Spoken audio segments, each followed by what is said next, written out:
Alors, comment préparer au mieux son rendez-vous photo? Que ce soit vous-même qui fassiez vos photos ou lorsqu'un professionnel de la photographie va intervenir. Ça ne se fait pas à la va-vite, il faut préparer le rendez-vous. Comment préparer ce rendez-vous? Nous allons le voir tout de suite. Bien sûr, alors si c'est vous qui allez effectuer vos photos, préparez votre matériel. Être sûr d'avoir de la batterie, d'avoir des batteries de secours au cas où, que la carte mémoire soit vide, que les objectifs soient nettoyés, que le trépied soit en fonction.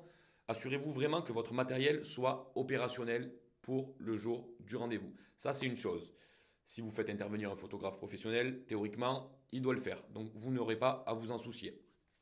La deuxième chose, c'est très important, c'est de convenir d'un rendez-vous en dehors de celui de la prise du mandat. Je conseille vraiment de faire sur deux rendez-vous. En priorité, vous allez faire votre prise de mandat. Bien sûr, s'il n'y a pas de mandat, il n'y a pas de photo. Mandat exclusif, j'espère pour vous.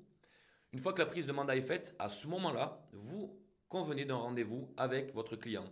Il ne faut pas le faire le jour de la prise de mandat. Dans sa tête, il n'est pas préparé à ça. Il n'a pas préparé le bien. Vous êtes dans de l'administratif. Restez dans l'administratif. Surtout que ça va vous prendre 1 heure, 2 heures parfois, le temps de discuter du projet, de faire la découverte client. Donc très important de revenir et de refixer un rendez-vous pour la prise de photo. Pour que votre client et pour que le bien soit vraiment dans un mood optimal. Ensuite, une chose très importante aussi, une fois que vous allez convenir d'un rendez-vous, pensez à consulter la météo pour le jour de votre rendez-vous. Alors ça, vous l'avez certainement vu dans mes formations précédentes ou dans d'autres vidéos que vous aurez l'occasion de voir.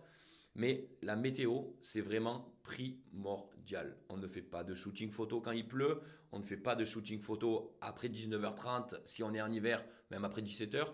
On fait vraiment un shooting photo quand le temps est optimal, quand le séjour est le plus ensoleillé possible, quand la façade principale est la plus ensoleillée possible.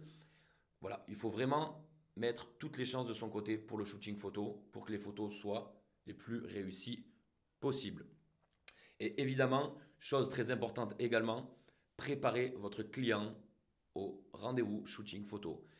C'est-à-dire que le bien doit être le plus propre possible, le plus clean possible, le plus rangé possible et bien sûr le plus épuré possible. Un bien surchargé, c'est un bien qui ne va pas plaire. Un bien où on a énormément de bibelots, de décoration ou autre, il va falloir le préparer, donc l'épurer.